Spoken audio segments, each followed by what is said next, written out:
Okay, so we're now going to learn how to sit down onto the chair and get up off the chair safely, and also how to work from the chair. So it's all about the safety using the chair.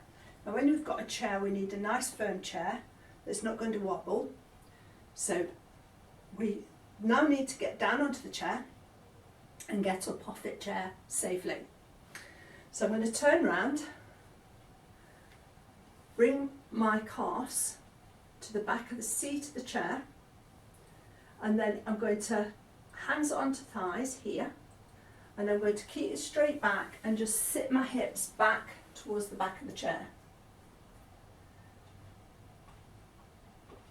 So that's how we get down onto the chair. Now to get up off the chair, we walk to the front of the chair. Toes are a little bit further back from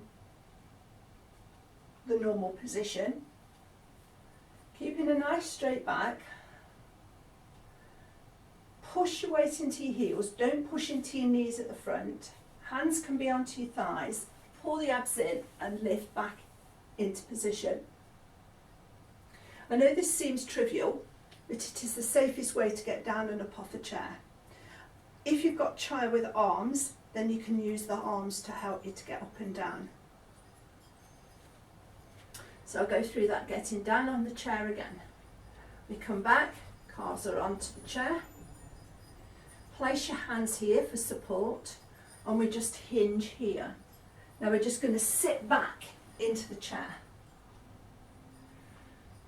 So now sitting with the back into the chair. Now this position is going to be called position number 1.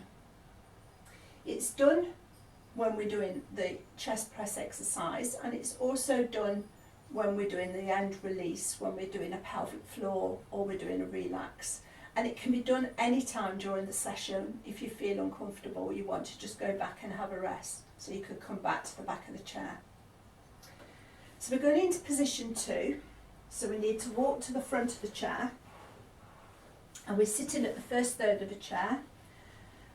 We're making sure that our heels are in line with our knees and our toes are just pointing the same way. Keep your toe pads down, and we sit with a nice tall back. Pull the abs in, and as if you're pulling up from the base of the chair, from the base of your pelvis, so you're pulling that upwards away, and that engages into those pelvic floor muscles. So our shoulders are back and down. You've got a little ping pong ball behind your shoulders, a little tennis ball or an orange under your chin, and you've got a book on your head, and it's as if you're being pulled up from here, so nice tall position, and you're pulling navel into spine, so you're pulling back in here. So this is position 2. Now when we just ease into our back like so, we can do this any time you need to have a rest, or just rest your back.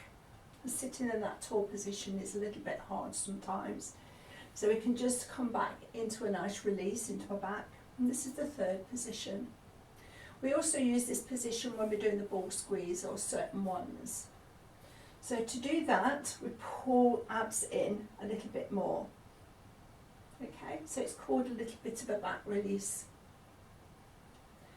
3rd position. So now I'm going to go back up again into stand position. So I'm going to walk back to that 1st position.